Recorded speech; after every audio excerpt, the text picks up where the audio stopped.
अपना next topic है RNS सिद्धांत।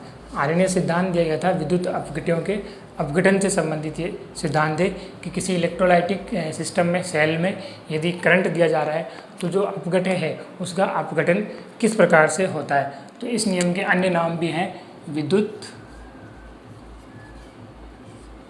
अपघटन वियोजन सिद्धांत, विद्युत अपघटन वियोजन सिद्धांत, या इसे आयनिक सिद्धांत भी कहा जाता है। आयनिक सिद्धांत भी कहा जाता है। तीनों एक ही नाम है, आरएनएस का नियम, विद्युत वियोजन का नियम, विद्युत अपघटन वियोजन सिद्धांत या आयनिक सिद्धांत। तो ये सिद्धांत के कुछ मेजर पोस्टुलेट्स है, जो पोस्टुलेट्स अपन पढ़ेंगे कि इस ये नियम क्या कहता है और अपने को विद्युत अपघटन के बारे में क्या जानकारी इस नियम से मिलती है। तो इसमें फर्स्ट ऑफ ऑल जो पोस्टुलेट है, इसके अपन पोस्टुलेट पढ़ेंगे। फर्स्ट जो पोस्टुलेट है वो ये कहता है कि किसी भी इलेक्ट्रोलाइटिक सॉल्यूशन में यदि करंट लगाया जाता है तो इलेक्ट्रोलाइटिक का क्या होता है, डिपोजिशन होता है, वियोजन होता है, और वो वियोजन क्या होता है, रिवर्सिबल टाइप होता है। किस प्रकार का होता है, रिवर्सिबल होता है। यदि किसी इस प्रकार के सिस्टम में पॉजिटिव नेगेटिव आयंस हैं, यहाँ पर कोई आपने पदार्थ रखा फिर बाहर से करंट लगाया तो जब ये टूटेगा, ये अपने आयनों में टूटेगा पॉजिटिव और नेगेटिव में, तो ये रिवर्सिबल टाइप से टूटता है, जिसको अपन इस प्रकार से लिख सकते हैं फर्स्ट पोस्टुलेट में कि माना कि ये कोई ए बी है, इसको आपने करंट दिया तो ये रिवर्सिबल किस में टूटेगा, ए पॉजिटिव और बी नेगेटिव में। ए पॉजिटिव और बी नेगेटिव जो आयन बने हैं वो वापस ए बी अपना रिएक्टेंट बना सकते हैं। इस प्रकार से ये टूटते रहते हैं। तो ये इस प्रकार से वियोजित होते रहते हैं। तो ये इक्विलिब्रियम स्टेट पर क्या लिखेंगे अपन इसको, इक्विलिब्रियम यानी कि साम्य अवस्था पर क्या हो जाएगा, ये ए बी उत्पाद की सांद्रता बटा क्रियाकारक की सांद्रता, A B negative upon A B क्या हो जाएगा, इस प्रकार से इसको अपन लिखेंगे कि ये क्या है, साम्य अवस्था है।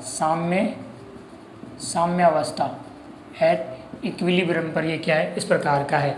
अब इसको अपन आगे सोल्व करते हैं कि माना अपने पास में इनिशियल जो कंसंट्रेशन है वो क्या है, सी है। इनिशियल यानी प्रारंभिक सांद्रता जो है वो क्या है, सी है, और जो वियोजन हुआ है, डिपोजिशन हुआ है, वियोजन की, ये दिखाई दे रहा है साफ, नहीं दिख रहा है क्या, वियोजन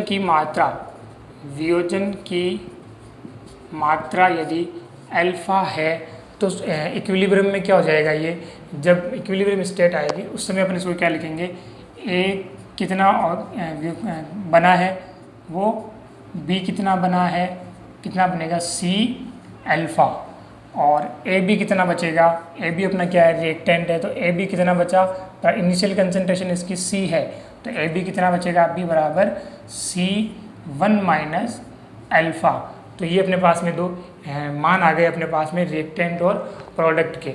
इन दोनों को क्या करेंगे अपन, जो दोनों अपने को वैल्यू मिले उनको कहाँ रखना है अपन को, इक्वेशन नंबर जो साम्य अवस्था के समीकरण है, ठीक है, मान साम्य अवस्था में रखने पर, साम्य अवस्था में मान रखेंगे तो क्या मिलेगा अपने को, सी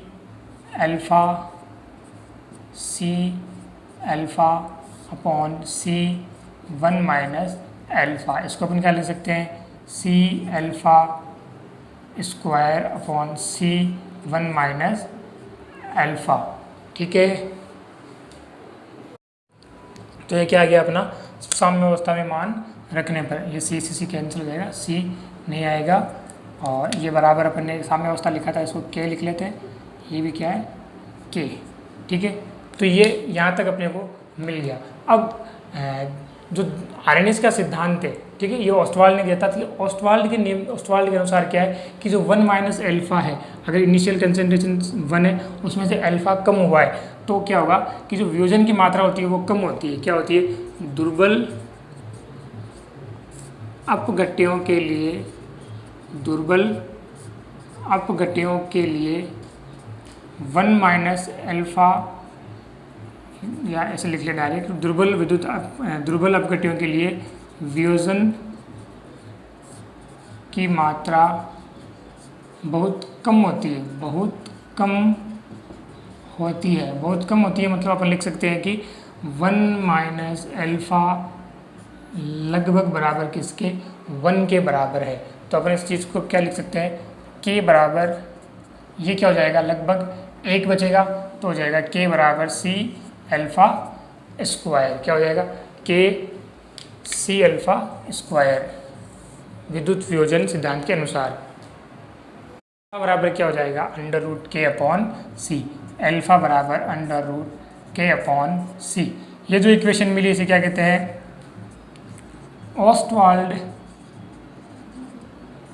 ऑस्टवाल्ड का तनुता नियम, क्योंकि ये तनु करेंगे तभी तो बढ़ेगा, कि और इसको डाइल्यूट करेंगे तभी तो ये कंसंट्रेशन देगा, तब तक तो नहीं देगा। तो मतलब ये क्या है कि इनिशियल स्टेट में क्या होती है, अगर कोई इसको डाइल्यूशन नहीं किया गया है तो क्या होगा, वियोजन की मात्रा बहुत कम होती है, अल्फा की वैल्यू कम होने के कारण लगभग क्या आती है, 1 के बराबर थी। ऑस्टवाल्ड का तनुता नियम भी कहा जाता है, नियम भी कहा जाता है, ठीक है। ये था अपना नंबर 1 पोस्टुलेट। क्या था, 1 नंबर पोस्टुलेट था फर्स्ट। सेकंड पोस्टुलेट जो अपना वो क्या है, यहीं पर बना लेते हैं, 1 2 में लिख रहा हूँ, 2 नंबर को मैं एक्सप्लेन कर देता हूँ वैसे कि इस सिद्धांत के पोस्टुलेट के अकॉर्डिंग क्या है कि जो पॉजिटिव और नेगेटिव आयन से, पॉजिटिव और नेगेटिव आयन से उन दोनों का आवेश क्या रहता है, बराबर रहता है। संख्या कम ज़्यादा हो सकती है लेकिन आवेश हमेशा क्या रहेगा, बराबर रहेगा, जिससे विलयन क्या होता है, उदासीन बना रहता है। तो 2 नंबर में अपन क्या लिखेंगे, विलयन अपना किस प्रकार का रहता है, उदासीन प्रकार का। इसको साफ कर देते हैं।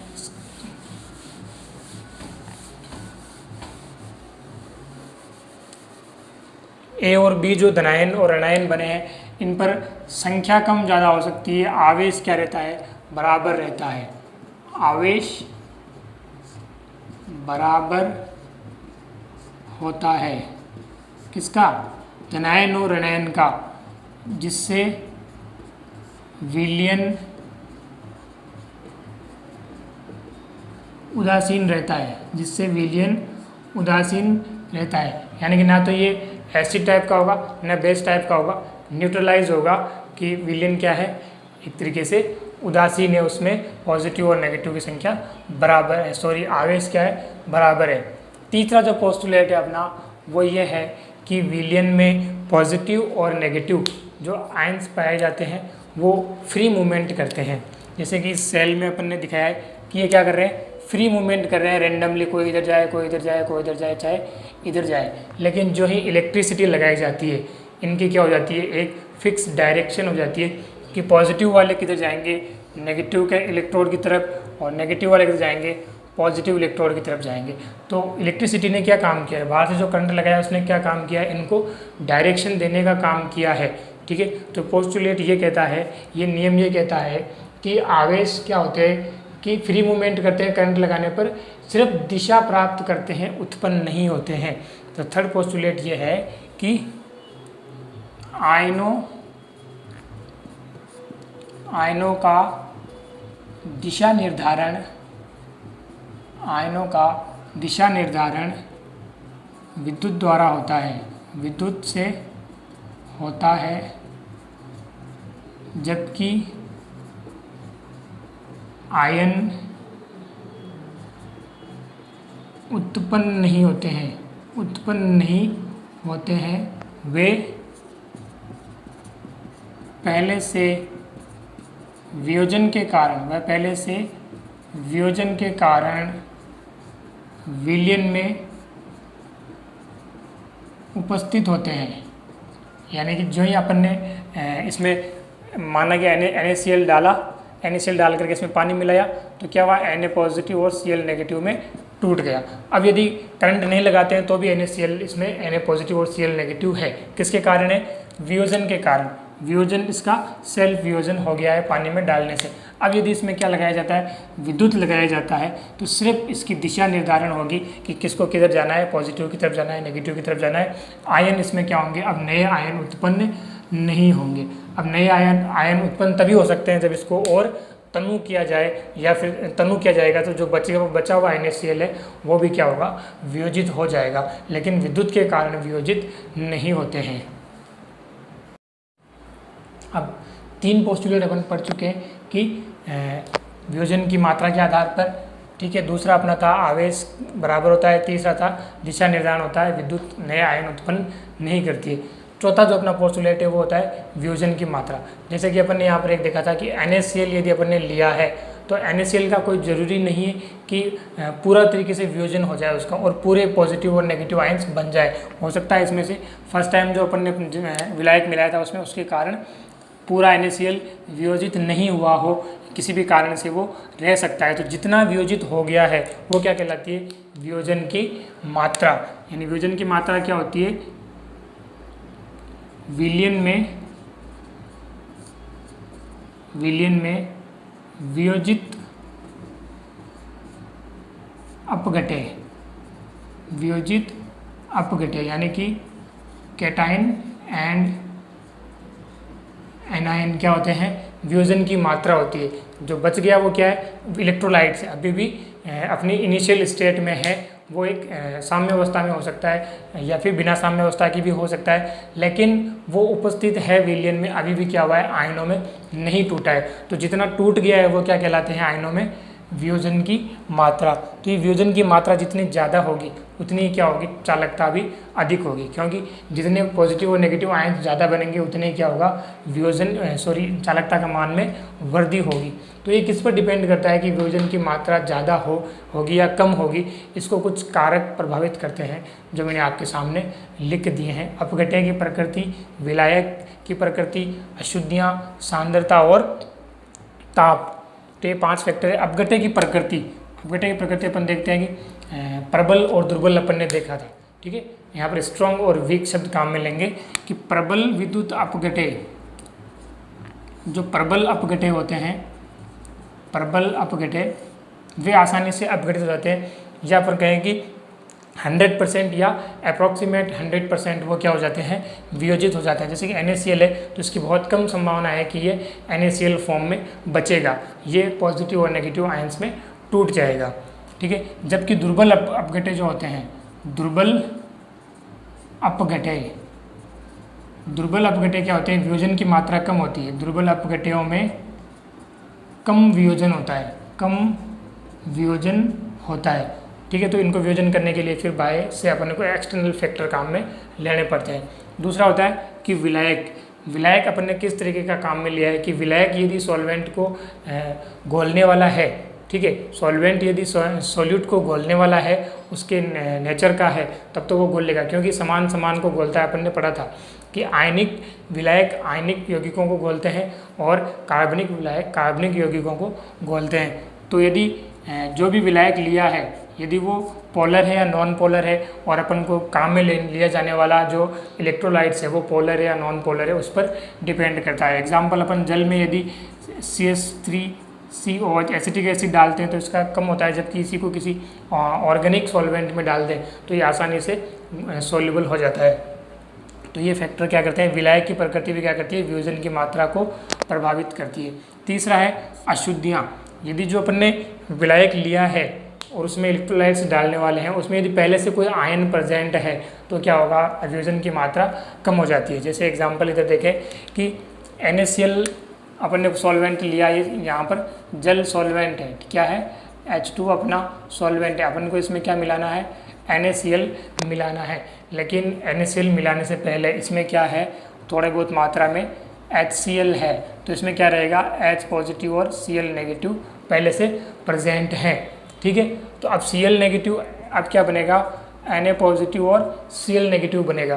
तो Cl नेगेटिव तो बराबर हो जाएंगे, लेकिन Na जो पॉजिटिव है उसकी कंपैरिजन में H की क्या होती है, मोबिलिटी गतिशीलता ज़्यादा होती है, तो ये क्या करेगा, Na को वियोजित नहीं होने देगा।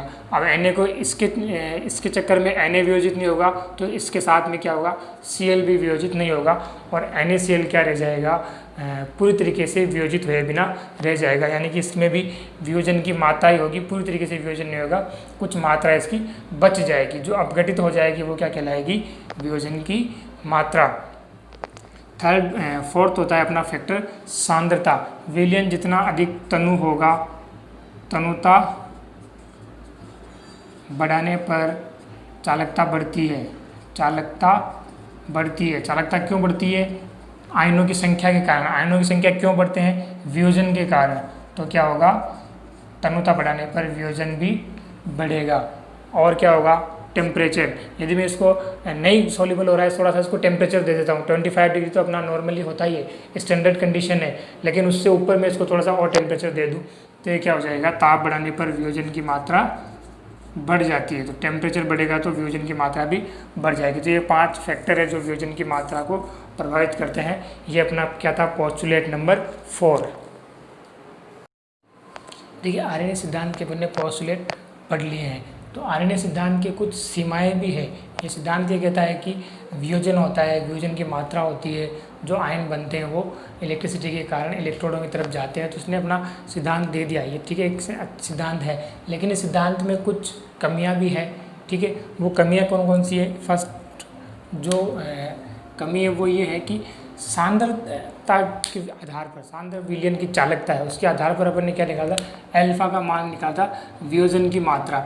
यानी कि सांद्र विलयन तनु करने पर तो क्या होगा? वियोजन की मात्रा हो ही जाएगी, ज़्यादा कंप्लीट वियोजन हो जाएगा।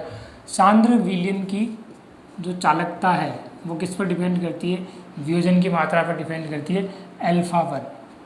चालकता अल्फा पर निर्भर करती है। जो ये अल्फा का मान आया है वो किस आया है? सांद्र विलयन से आया है। जबकि अपन विलयन चैप्टर में जो पढ़ते हैं कोलिगेटिव प्रॉपर्टीज़, उससे जो अल्फा का मान निकालते हैं वो क्या है? डिफरेंट है, दोनों सेम नहीं है। तो ये सिद्धांत यहाँ पर इस कमी को नहीं बता पाया कि जो अल्फा का वियोजन की मात्रा है वो सांद्र विलयनों में किस प्रकार से ज्ञात की है इन्होंने। ठीक है, दूसरा जो फैक्टर है या दूसरा जो कारक है वो कारक ये है कि विद्युत अपघटन है। ठीक है, प्रबल विद्युत अपघटन है। प्रबल विद्युत अपघटन। प्रबल विद्युत अपघटन का मतलब ये है कि ये मतलब प्रारंभिक सांद्रता पर क्या हो जाएंगे? ये पूरी तरीके से वियोजित हो जाएंगे। ठीक है, जब पूरी तरीके से ये वियोजित हो गए, ठीक है, और अब जब इनकी तनुता को और बढ़ाते हैं, प्रबल विद्युत अपघटनों को तनु विलयन करने पर, तनु विलयन करने पर क्या होता है कि इनके जो साम्य स्थिरांक के जो के है, के A positive B negative upon A B, तो ये जो वैल्यू है वो चेंज होती है, बार बार में चेंज होती है। जबकि ये नियम ये कहता है कि इनमें साम्य स्थिरांक भी होता है। तो ये क्या आती है? साम्य अवस्था को नहीं समझा सकता है। कौन? आरएनए सिद्धांत। आरएनए सिद्धांत क्या नहीं कर सकता है कि प्रबल विद्युत दुर्बल विद्युत अपघटनों पर तो ये लागू होता है, लेकिन प्रबल विद्युत अपघटनों के आधार पर इनको और यदि तनु विलयन करें और तो विलयन को इसके डाइल्यूट करते जाएं तो साम्य अवस्था जो है वो रहेगी या नहीं रहेगी, इसको ये डिफाइन नहीं कर सकता। जबकि इसका पहला पोस्टुलेट ये कहता है कि इनमें साम्य अवस्था होती है, रिवर्सिबल ये रिएक्टेंट टू प्रोडक्ट और प्रोडक्ट टू रिएक्टेंट एक इक्विलिब्रियम इनमें बनता है। थर्ड इसकी जो कमी है वो ये है कि ये कहता है कि विलयन में क्या होता है? अधिकांश वियोजन होता है, मतलब 90% से ऊपर वियोजित मात्रा होती है। ठीक है, तो अब यदि ये काम करें कि एक सॉल्यूशन अपन ने लिया था HCl, तो ये H पॉजिटिव और Cl नेगेटिव में है। दूसरा अपन लेते हैं NaOH ले लेते हैं, NaOH या Na पॉजिटिव, चलो एक काम करते हैं, यही है। दूसरा अपन लेते हैं HCl, H पॉजिटिव और Cl नेगेटिव। ठीक है, तो अब जब ये दोनों इस कंडीशन में है और दोनों अलग अलग सिस्टम में रखे हुए हैं, ये अलग पात्र में रखा हुआ है, ये अलग पात्र में रखा हुआ है, ठीक है, दोनों वियोजित अवस्था में है। अब यदि इन दोनों को मिला करके एक ही पात्र में कर दिया जाए, इनको एक ही पात्र में कर दिया जाए, तो इनके बीच में कोई रासायनिक अभिक्रिया नहीं होनी चाहिए, क्योंकि ये वियोजित अवस्था में अब क्या रासायनिक अभिक्रिया इनमें होगी। अगर रासायनिक अभिक्रिया नहीं होगी तो इनमें न तो ऊष्मा का क्या होगा, अवशोषण, और न ही उत्सर्जन नहीं होना चाहिए, लेकिन ऐसा नहीं होता है। अभिक्रिया में या तो उत्सर्जन या अवशोषण होता है, यानी कि अभिक्रिया इनमें होती है, जबकि ये दोनों क्या है, पहले से ऑलरेडी आयनिक फॉर्म में हैं। तो इस चीज़ को भी आर्हेनियस सिद्धांत के द्वारा नहीं समझाया जा सका। फोर्थ इसकी कमी है सबसे बड़ी, वो ये कमी है कि ये सिद्धांत कहता है कि इनमें क्या होता है, जो आयनिक इलेक्ट्रोलाइट्स अपन ने लिया है वो आयनिक फॉर्म में एक साम्य अवस्था में होते हैं, यानी कि एक रिवर्सिबल अभिक्रिया होती है, ए पॉजिटिव और बी नेगेटिव, इस प्रकार की एक इनमें अवस्था आती है, रिवर्सिबल साम्य अवस्था में ये होते हैं, रिवर्सिबल अभिक्रिया इनमें होती है। जबकि जो कई क्रिस्टल है, जैसे कि NaCl का एग्जाम्पल लें, तो NaCl में ऐसा संभव नहीं है कि ये Na पॉजिटिव और Cl नेगेटिव बनाए। ऐसा अपन ने लिखने में तो लिखा है कि NaCl जो है वो पॉजिटिव नेगेटिव बनाएगा या वापस इससे ये बनाएगा, जबकि NaCl की वास्तविकता ये है कि ब्रैग के अनुसार ये क्या होता है, नॉर्मली भी किस में रहता है, क्रिस्टली, इसकी जो क्रिस्टल अवस्था है वो भी किस में रहती है, आयनिक होता है। ये आयनिक अवस्था में क्रिस्टलीय होता है ये, या क्रिस्टलीय जब होता है तो इसकी अवस्था कैसी होती है, आयनिक होती है, यानी कि इसमें ये NaCl बनने का तो कोई काम ही नहीं है, Na पॉजिटिव और Cl नेगेटिव में रहेगा। जैसा कि अब आप पढ़ चुके हो कि इसकी एक Na पॉजिटिव किससे 6 Cl से गिरा हुआ रहता है, ठीक है, Cl, तो ये तो आयनिक अवस्था में पहले से ही आयनिक अवस्था में है, ठीक है। तो ये NaCl बनाएगा ऐसा पॉसिबल ही नहीं है, जबकि ये नियम कहता है कि इसमें इस प्रकार की अभिक्रियाएं होती है, तो ये भी इसकी कमी है। तो ये कुछ कमियां थी इस नियम में जो अपन ने पढ़ी है, बाकी पढ़ेंगे अपन नेक्स्ट क्लास में। Okay, take care, bye bye.